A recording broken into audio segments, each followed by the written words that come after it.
welcome to another edition of Press Coverage. Josh Paulneal, Tim McManus, broadcasting on my tippy toes and live in front of the NovaCare complex.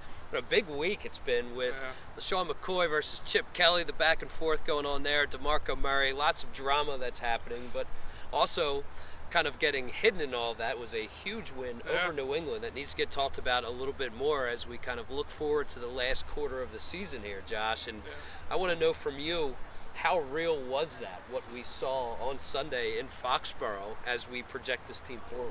Well, I think particularly on the defensive side of the ball was very real. I mean, that's more of what we saw the first 8 or 9 weeks of the season. Obviously, the 3-game stretch from the Lions, Buccaneers, and Dolphins was just awful. But I don't think that's who this defense really is.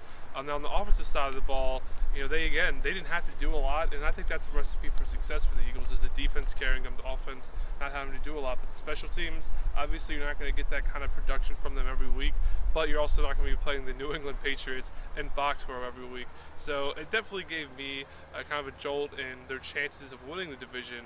I don't think they'll win it, but it definitely makes it a realistic shot now that they've shown what they can do. Yeah, they're playing in a bad division, and people are kind of washing away the fact that they got it done on defense and special teams as, well, wasn't real legit or not sustainable. Meanwhile, if you look at how they did it last year, that's exactly the formula that they used, and I don't think it's really a big coincidence. There's a heavy emphasis that they put on special teams and turnovers, so I don't know if it's that big of a shock or should be that big of a shock that that's the way that they got it done. That's the way they're going to have to get it done for the rest of the year. While I think that Sam Bradford is playing better, he's still not with a great offensive line, and the weapons are still lacking overall, which means that you're going to have to rely on that defense. You're going to have to rely on those special teams and then some timely plays on the offense if this team wants to kind of push through and get to the playoffs, which seems like it's within their grasp, obviously, because of this NFC East, and they're in a 3-way tie for first.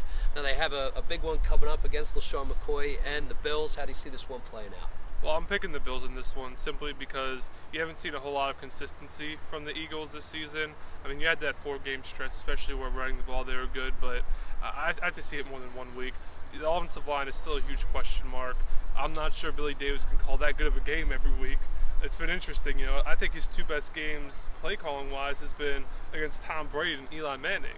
Now, where was that against Matthew Stafford, Jameis Winston, and Ryan Tannehill? But just in terms of consistency and not having seen it, Buffalo. Okay, I'm going to go with the Bills as well. And if you just look at the kind of strain that Cam Newton, coupled with the ground game, put on this defense, I think that you look at that as, of course, Tyrod Taylor is not Cam Newton, but he does bring that run-pass element, which can be difficult, especially for inside linebackers and Michael Kendricks and Kiko Alonso that haven't been disciplined.